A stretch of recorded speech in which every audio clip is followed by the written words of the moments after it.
mics are, mine's screwed into the back of my head. Did they do that to yours? Mine is flesh-colored. I wonder why I got the flesh-colored one. Is that why your wife leaves on a regular basis? Adam, by the way, David. I just want to say, Adam got twice as long in hair and makeup, and I ceded my time to him. So if I look washed out, it's because the diva had to have everything put in place. He looks lovely, though. Don't be so serious. It's funny because it's true. It's funny, but it's true. All right. Well, I'm gonna start out by stirring things up, I hope. Before you guys were partners in your own VC firm, you were kind of arch rivals, weren't you? So David at Meta and Dick and Adam at Twitter.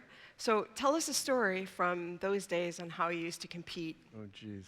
You go first.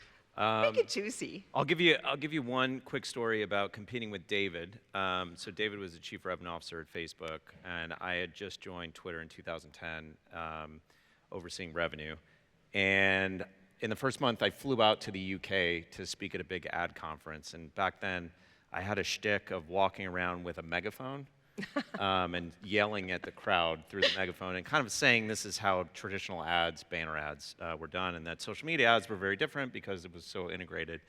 And so I was up first at this conference. David was supposed to follow me, and I did my whole thing of yelling at the audience using the megaphone, and then sat down. And David gets up to present, and I realized just then, as he gets to his first slide in his presentation, that the Facebook logo of the Facebook ads back then were a megaphone.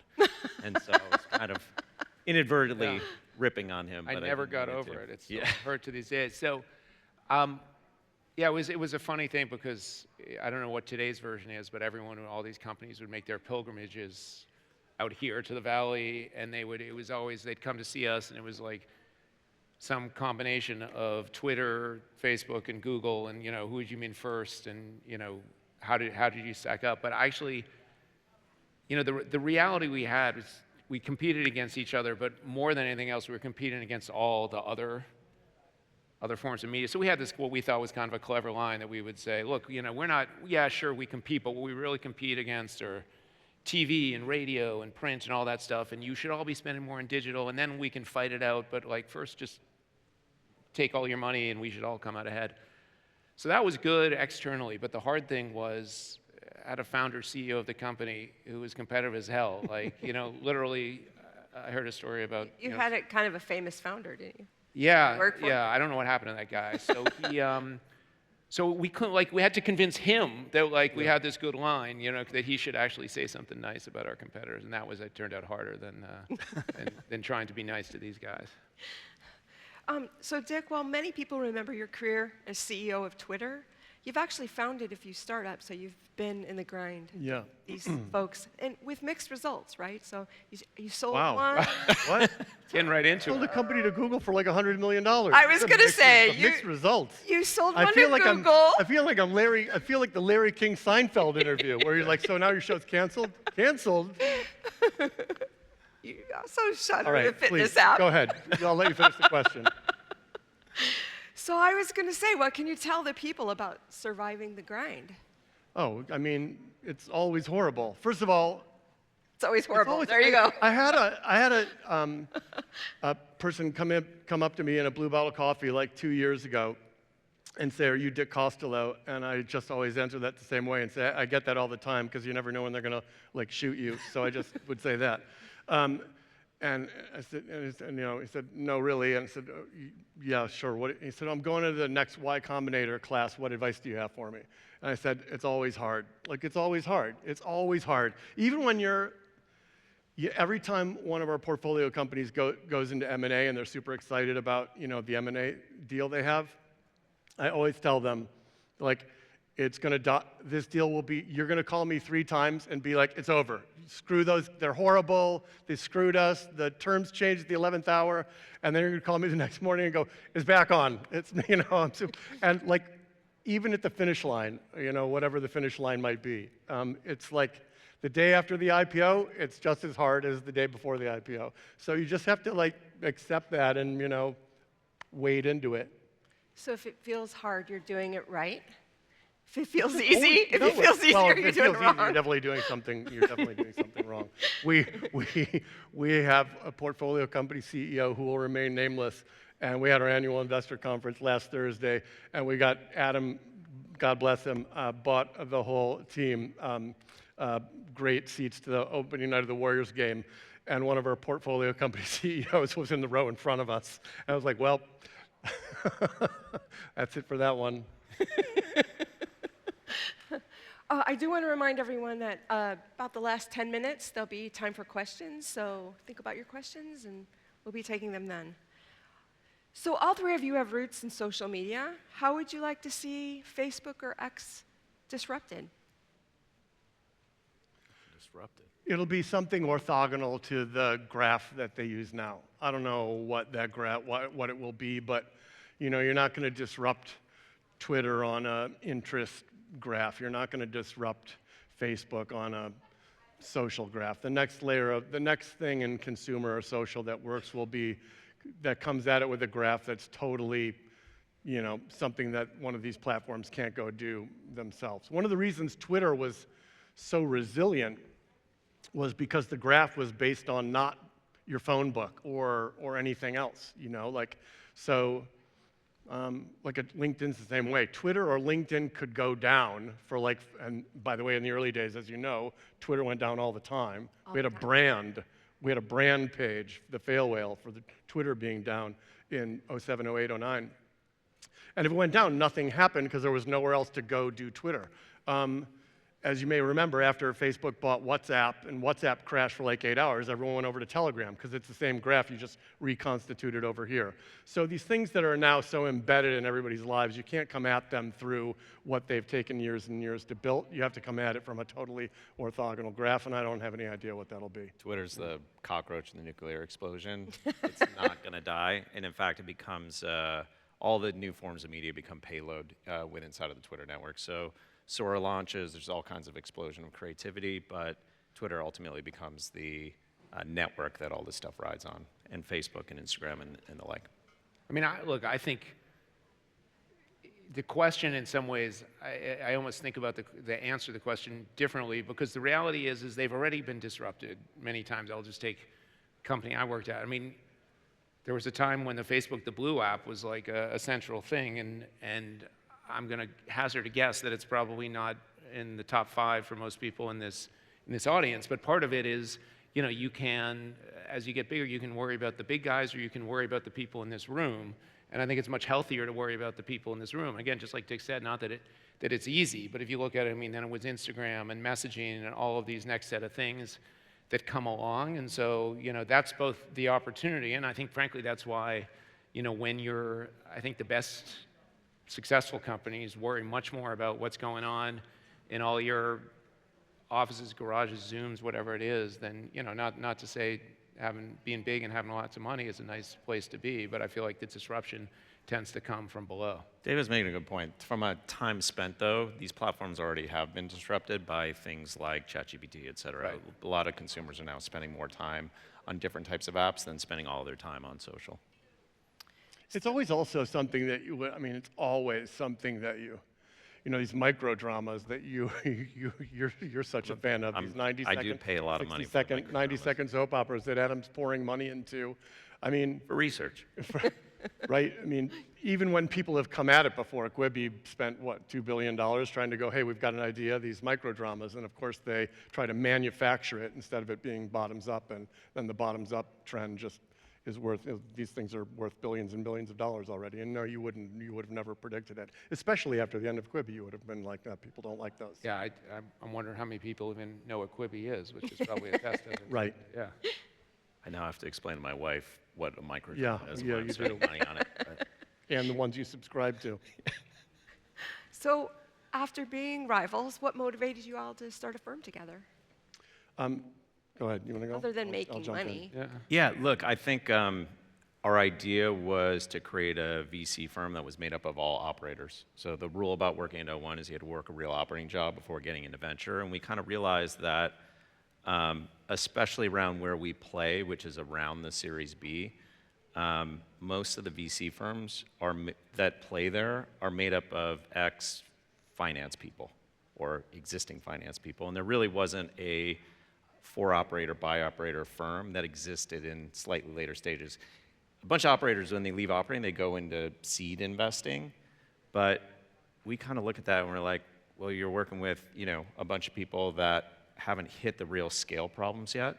So we just saw a huge product market fit opportunity in Series B to bring an operator-focused approach to venture in that range. So we wanted to find people who had seen scale before, and frankly, like, no one's seen more scale than David. We like to say now we're the only VC firm that has taken whose partners have taken companies from 0 to 123 billion in yearly ARR. Twitter was at 0 when we came in terms of revenue. Facebook was practically at 0 when David came in, so 0 to 123 billion. David, of course, is 120 of that 123 billion.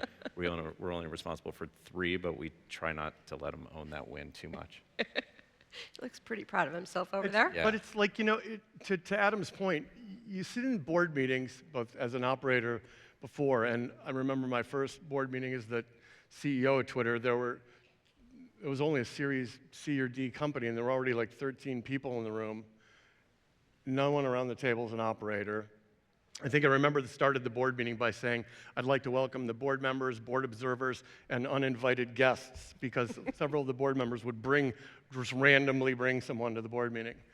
And they're largely, to be just perfectly frank, they're a waste of time until you've got people in the room who have been through it before.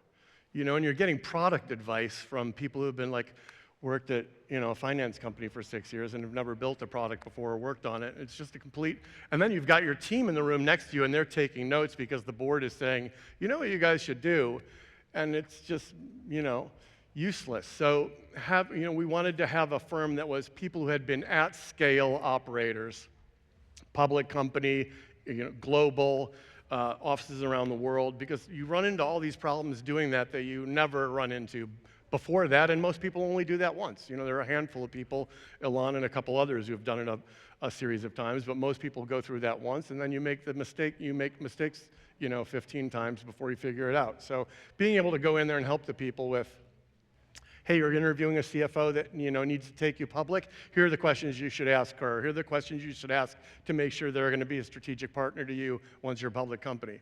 You're not going to get people who have never been in the seat before to be able to do that. I mean, let me just add one thing, because as Dick and Adam started the firm about 7 years ago, and I joined 3 years ago, and for me it was, I love being an operator, and Adam refers to us a lot as ex-operators, and I always say it crushes my soul a little bit. I just think we're operators working in different ways. But when I started and I would meet founders and they were like, oh, we just had a board meeting, say, and this was like 22, after kind of, it was a tough time in venture and a tough time for startups. And I was like, oh, okay, well, what advice did you get from the board? And they're like, yeah, we met for 4 hours and they think I should grow faster and spend less money. Yeah, we're like, yeah, wow, right. this thanks. is, and so it's not that, I'm not a rocket scientist. I don't think these guys are either, but a lot of it is just being able to shortcut down. It's like, okay, when you're facing decisions and you probably what you need to do to actually scale up your business or hire a CFO or a million other things you've never done before, and if you can just shortcut that to here's to, let's just get down to business and do it, that turns out to be pretty useful. I'll say one more thing. Yeah. To all the You're done, Julie. Sorry, we're just going to... yeah. That's usually how our meetings are. This is how the meetings are. So, yeah, if you could get me a bowl of chili or something, we'll just talk for a while. I don't know why it's big chili randomly. Anyway, what was I going to say? Oh yeah, this thing that's interesting that operators don't realize, I think, from where they sit, that I now see from where we sit. When you're running a company and you're the founder, CEO of the company, you can do, in your company, assuming, you're not doing anything illegal or running the company and flying the company to the side of the mountain, but, running the company as well as you can and doing everything you need to do. You have way more leverage and authority in the company than you think you do. I see VCs bully founders all the time. The biggest example of this is, of course, during a financing when VCs are like, oh, you can't do this. We have, pro rata rights. It's right here. You signed it, blah, blah, blah. You can do whatever you want to do. By the way, I'll give you a specific example. You can change your board if you want to. In 2011, as I mentioned earlier, we had this crazy boardroom where we had all these people in the room, and I was like, this is nuts. These board meetings are a waste of time. I don't have any other operators in the room. I'm going to change the board from one based on investment to one based on governance. And I'm going to do that because that's what I want to do. And I went to one of the investors who had led a previous series in Twitter and had a board seat, and I said, I'm changing the board. You can't, I'm going to replace you with this operator. And this particular investor said, you can't do that. Obviously, I'm the Series XYZ lead, and I have the rights to a board seat. And I said, well, I know you do, but I'm changing the board. And he said, you can't. I'm staying on the board. And I said, great. I'm going to change the location of the board meeting and not tell you where it is. And I did. And he didn't come. He showed up at the office. The board meeting wasn't there. I didn't tell him where it was. And this person eventually left the board. That's an extreme case. But when you're getting bullied into, you have to give us our, how could you? We have pro rata rights. We're not backing down a penny. You can formulate the round however you want if you're oversubscribed. People just don't realize in their own companies how much leverage they have with their investors. And again, this is assuming you're not doing something illegal and you have $4 left in the bank. It is. It's real practical advice. That is Don't a practical fill out tip. the location in the Google Calendar. just don't tell them. So last year at Disrupt, it was still kind of tight times, and we were all talking about, how hard it is to raise and everything. This year, it's been wild. It's been like, there's examples. A chat GPT for doctors, it's open evidence. Open evidence. Right? Sure. 3 months after a $3.5 billion valuation, it raised again $6 billion. Harvey's another one. 4 months after $3 billion, it raised at $3 billion. It raised another $300 million at $5 billion. So I don't know. My question is, would you agree that VCs are being nonsensical with these valuations? No, because some of them are going to be worth an extraordinary amount of money. A buddy of mine, Dion Lim, wrote this piece the other day. He said, I don't think it's a bubble so much as it's a wildfire, and the wildfire is going to sweep through and clear out all the underbrush, but a bunch of the trees are just going to grow ever taller. I thought that was actually a great metaphor.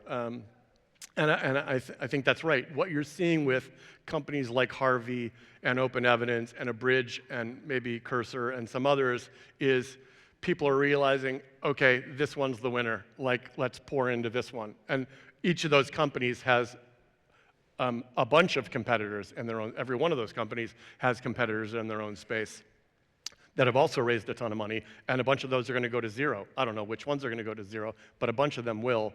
But the winners will be bigger than they've ever been before. Yeah, the barbell effect in the category now is like the race to get to the winner, and once it's a clear winner, then there is a feeling that it's sort of it's predetermined at that point.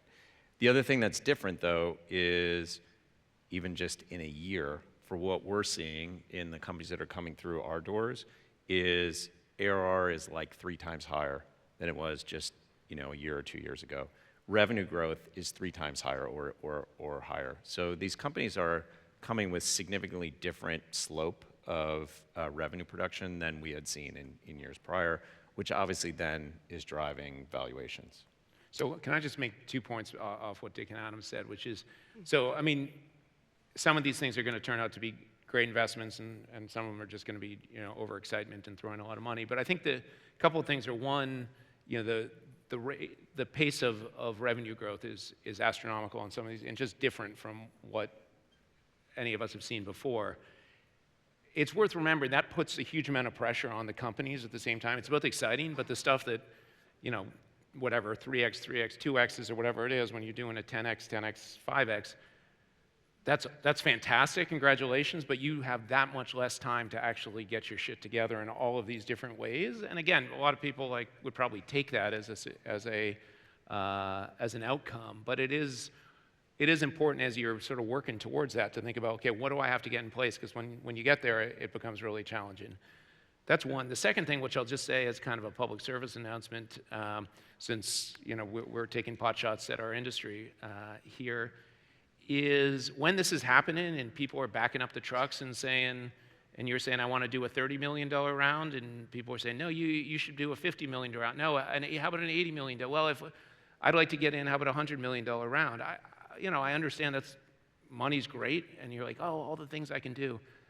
In almost every situation, it's not your friend. It's not like, you don't need the dilution. You don't need the lack of focus that comes with that. So again, it's sort of Dick's point earlier, like, this is where it's your company. coming and pushing and being like, no, you really should take a bigger round. You probably shouldn't, and it's worth even if you're going like crazy, even all these other things. Make sure you're comfortable with it. You're not getting pulled into these things by experienced people telling you they know better than you. Ryan Peterson, the Flexport CEO, has a great Twitter thread. I still call it Twitter. Kill me. Has a great Twitter thread on, raising too much money. Everyone says, it's going to be different for me. I understand how to be disciplined. I'm going to keep it close to the vest and be conservative. And I raised too much money, and here's all the bad things that happened, and here's why it was almost unavoidable that those things would have happened once I raised too much money. So that's worth reading for anyone who's in that position. So great operating advice. If in your head you're saying, it's going to be different for me. Yeah, Of course. I still listen. Yeah. Okay. One of my favorite, it's going to be different for me, things that you see sometimes is there are all these, obviously, all these very, very, very, very smart founders out there. And one of the things really, really smart founders like to do, sooner or later, is reinvent the HR department. So I remember the Collison brothers, this is years ago now, when I was out to dinner with Patrick and John, they're like, HR just isn't really built the right way from the ground, We're going to reinvent HR. And I remember thinking, like, everybody says that. And then eventually they're like, okay, well, there's certain reasons HR runs the way it does. Anyway, and there are all these things that come up as like cycles, over time. And we have a CEO the other day who was saying to me, like, what's really messed up? And I was like, don't tell me HR. Please, God, don't reinvent HR again. Anyway, but these things like happen over and over again, and that's the way it goes. So it sounds like 3 tips. Don't tell the board members you don't like where the meeting is. I mean, let's not overstate the example of don't tell the board members where the meeting is. That was meant to be, If you're saying in your head, oh, I'm going to be different. Yeah. And as soon as you say I need to reinvent the HR department, you probably are in some kind of operator dilemma. There's some things that you should probably, your time is better spent doing something else. So an A16Z VC, Brian Kim, went viral on Twitter saying 2 million ARR in 3 months used to be impressive. Now we expect it in 10 days. Momentum is the only moat. Agree Great or intonation, disagree? by the way. I like the way you read his quote. That was. Oh yeah, he probably said it With exactly feeling. like that. I was With like feeling. channeling. Yeah. Do you guys agree or disagree? No, I hate platitudes like this. It's so dumb. Like, I'm sure he's a nice person. And if he's here, he's probably bigger than me, so I'll apologize. But like, there's a bunch, you know what? There are a bunch of really, really great companies that are a year old and at 2 million of ARR, and we're about to invest in one. And it's one of the best companies. Like, if we could invest in any company out there, Agreed. we're investing in the one we want to invest in. So you just have to take some of these platitudes with a grain of salt. Obviously, it got a lot of attention, and I'm sure Brian is now famous and being patted on the back in the hallway. But like, I'll give you another operator lesson. Maybe my best operator lesson ever. I'll try to be brief. Don't look at me like that. Wait, don't hold you to it. So we're trying to get Jeff Bezos to join the board of Twitter in 2011. And Jack is the chairman of the board at the time, and I'm the CEO. And it's me and Jack and Jeff, and we're out alone. And Jeff asks a question about strategy. And Jack says, well, Steve Jobs, says the most important part of strategy is saying no, and you should do very few things. In fact, you should do as few things as possible, and it's the job of the CEO to be the chief editor. And Jeff looks at him and goes, oh, yeah? Well, I like to do everything. And he laughs. He goes, my team has to talk me out of stuff. I wanted to do the phone, the this, AWS, but, And he laughs and looks at both of us and goes, you know what? There's lots of ways to be successful. You can read whatever book you want to read, but there's lots of ways to be successful. And he's right. So, 2 million in a year, 2 million in a couple of years, some of those companies are going to be huge. That's a great Yeah, I story. think on this, and it did make a ton of news recently. Look, we all have huge operating backgrounds in overseeing sales people. And it's funny because when you're running a sales team, you see a lot of numbers, revenue numbers. And the worst thing you can do is manage your sales team by looking at the outputs, looking at the revenue numbers by individual seller, and then think that that is the answer. When instead, where you should be focused are on the inputs and making sure there's high quality inputs. And so I kind of look at revenue output from a company in the same way, which is you should be focused on the inputs, not the outputs. This, the Brian Kim thing happened right after Hemant, I think, went on 20VC and talked about the triple, double, which was also made some news. And the interesting thing about the triple, double is that that math is designed to get you to 100 million ARR. But the interesting problem that's going on right now, and I think why VCs are focused on this revenue trajectory point, is $100 million doesn't get you to IPO anymore. So there is a conflict there, which is the triple, double is somewhat problematic because it's trying to get you to the 100 million IPO when that's not a benchmark. I don't know if it's doing math of 5x, 4x, 3x, 2x gets you to 300 million instead of 100 million. That's closer to probably what's acceptable on an IPO, but it's something that the industry has to contend with, and it's partly downstream from everybody in this room because it's a public markets thing, but it's just no longer valid. The other issue also with AI companies, primarily right now, is that gross margin is a little bit different than traditional SaaS. Usually some of these high-flying Right.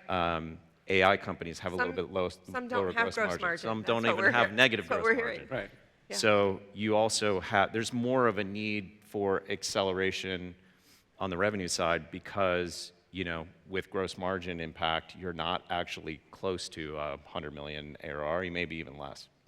We're going to go to questions in just a couple of minutes, so thank you for those who know what they want to ask already. I'll just make one last comment Great. on everything we're talking about here as a sort of a bit of self-promotion for the firm. The beauty of some of these fast trajectory revenue growth engines that David just talked about and Adam's commenting on now it makes the demand for people who have been there before and done it like us even greater because I don't have time to make these mistakes 19 times while I'm trying to hire 50, 60, 70 account execs, right? I got to figure this out tomorrow and can't wait till more like this, like I'm at the eye doctor. I got to figure it out and get the prescription right immediately. So we're seeing a lot of opportunity to get into these companies earlier at the Series B stage than we maybe would have even a couple years ago. Well, and to David's point, younger companies and sometimes younger founders are hitting these growth 100 you're situations exactly right. Yes. Much earlier. Right. So, what does that look like? And how do you help them navigate through that? I mean, it means that the demand for our services is there where it used to be, well, everybody's money is green, I just need, I need X million dollars, and whoever writes the term sheet, great. We have founders who are experiencing exactly the kind of growth we're talking about coming to us now and saying, hey, I don't need someone who was at McKinsey for 3 years and is now a VC on my board. I need people who have seen this before and been there. I have Fortune 500 customers, the CEOs of which call me and yell at me. If you're on the phone with Nikesh from Palo Alto Networks and he's yelling at you, that's not a fun end of, I've been on the other end of that call. You don't want to be on the other end of that call. And you have to know how to negotiate and talk to people like that. And if you haven't been through it before at all, it's intimidating. Yeah, I would just add, there's a series of things, there's a long list of things. I'm not going to go through all of it because it's just too much. But if you sort of think about, okay, great, the good news is you're growing like crazy. There's the operational challenges. But, in many cases, it turns out you're growing like crazy, but your churn is terrible. Maybe partly because your product isn't ready for that kind of growth.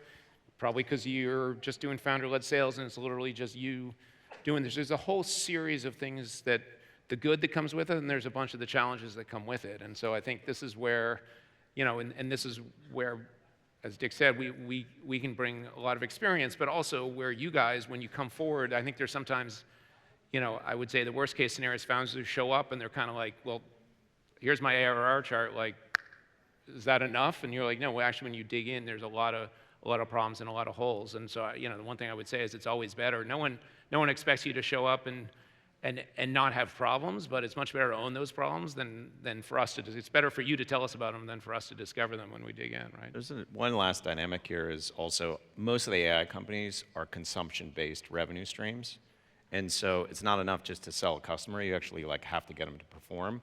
And so if you think about Facebook's revenue stream, Twitter's revenue stream, et cetera, all of that revenue was consumption-based. And so not only have we lived this scale point, but we've also lived a consumption revenue business for so long that I think all these AI companies are now kind of growing into and realizing, oh, there's a lot here. Just really, really quickly, because you said something on the call that I wanted to make sure we talked about a little bit, and that is that startup founders can check up on themselves. You had talked about something called expert networks. Oh yeah, this is actually a really good point.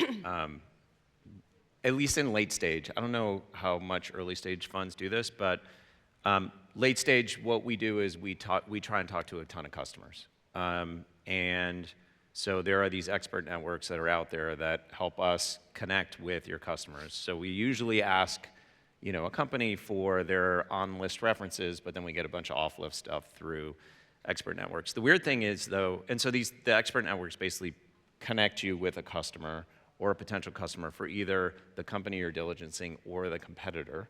And you basically get hooked up on a one-on-one basis, and you can ask a ton of questions about the category, how the decision went through, what do they think about pricing, are they going to churn? It's amazing. And the quality certainly of the customers are of varying quality. The interesting thing, though, for founders is the expert networks don't just service us as VCs. You can get to the expert network yourself. And so one thing that I would do if I were a founder is get out to the expert networks and try to figure out, what do they have on me? What are my customers saying? Part of the service actually records all the conversations and puts a transcript in for anybody else to subscribe to it. So you can literally see, here's what people are saying about me, here's what people are saying about my competitors. Because if most VCs will go do work behind the scenes before they meet with you. You'll actually know what's on the VC's mind because you've already read the expert network transcripts. Okay, we're going to start with questions. I don't know who's been standing there the longest, so yeah. Hi, thanks. Great to be here. My name is Terry. I'm founder of Acalink. We are a new startup that provides a platform for professional students to create a profile and tutor others. A very rudimentary startup question for pre-revenue startups like us. When we fundraise from, say, first believer, close friends, or even family, what's the maximum amount of equity that eventually we want to scale with institutional money? What's the maximum amount of equity we can give up before seed round, or what's the minimum amount of cap that you would say that we can do without deterring future institutional rounds? Okay, yeah, Thank you. Yeah. I mean, there's no hard and fast rule around it. You can raise as much or as little as you want. We all know of companies that have raised hundreds and hundreds of millions of dollars that are pre-revenue, and companies that have raised no money ever, except for a $10,000 check from dad, that are worth billions of dollars. There's just no rule. The thing that you need to keep in mind as the founder is, as you go, you always get diluted more and more and more and more and more along the way. So, you don't want to be the CEO and founder of your company 12 years from now working 80 hours a week and own 2% of your company. So you just have to be thoughtful about how long is this money going to last me? Can I get to this next milestone I need to get to with this capital? Don't raise too much. David's point is correct. It's always nice to feel like I'm more secure with more money in the bank, but don't raise more than you need. Thank you so much. The other biggest mistake that operators make as they scale is they start managing to processes instead of managing to outcomes. Always manage to outcomes instead of processes. This happens naturally. Some customer churns out, and it's because the customer success team didn't call on, whatever. They didn't do step 17. So now that the customer success checklist, we got to, the CEO goes, this can never happen again. We got to make sure.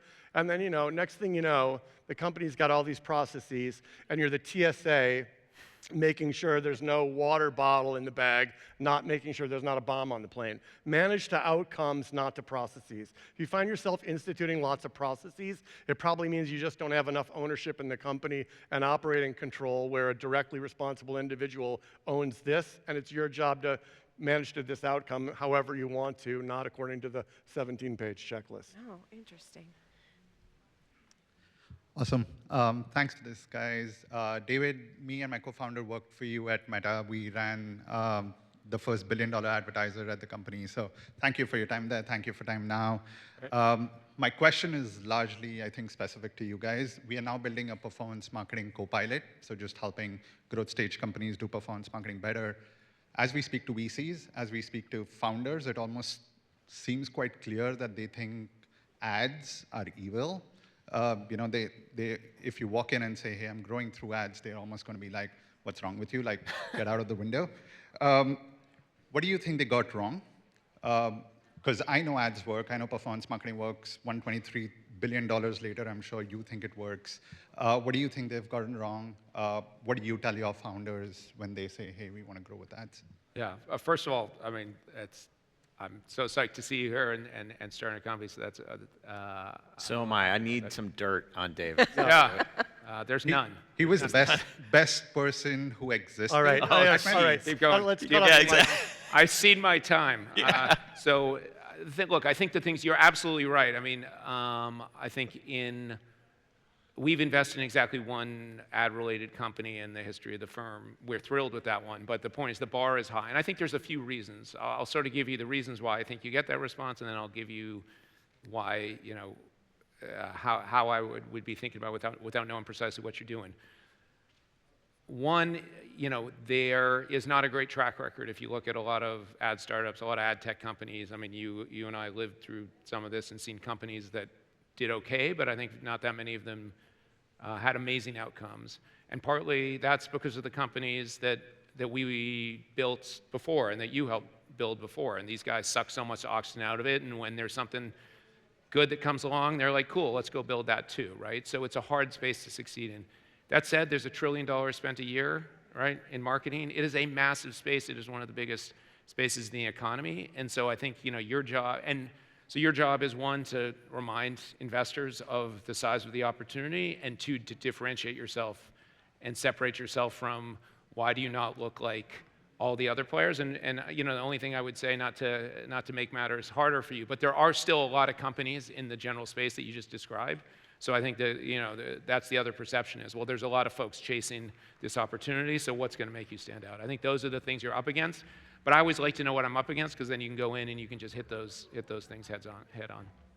Every single VC starts with, after they listen to the pitch, they're thinking, why now? And you have an incredible backdrop right now for your why now, and actually probably everybody here in this room does. And so I think part of the challenge, to David's point, is really ensuring that whoever you're pitching walks out of that meeting with your why now is clear. And there's a pretty killer why now, especially vis-a-vis AI. Why now? All right. Dick, you were a consultant on Silicon Valley, a show that we're all rewatching and feels more relevant than ever with the AI wildfire. There's a whole WhatsApp thread of the writer's room of Silicon Valley, like, time to relaunch. That's exactly where I want to go with this. If you're rewriting, the newest season of Silicon Valley today, especially now that you're in the investor role, not the operator role, what would that look like? Thanks. It's not parodyable. Alec Berg, the showrunner, is like, there's nothing we can do with this. It's its own. I will tell you, people used to send stuff to the writer's room to try to get them. I'll give you one quick story. People used to send stuff to the writer's room from their company to try to get us to write about it in the show, and I was like, what are you doing? These are some of the funniest people in the world who are gonna rip your product to shreds. Soylent sent a case of Soylent to the Silicon Valley writer's room, and we each tasted one of them, and it was so not great. And so we wrote a bit in season 3 where Guilfoyle invents Guilfoylent, and people started to die from it, which is hilarious.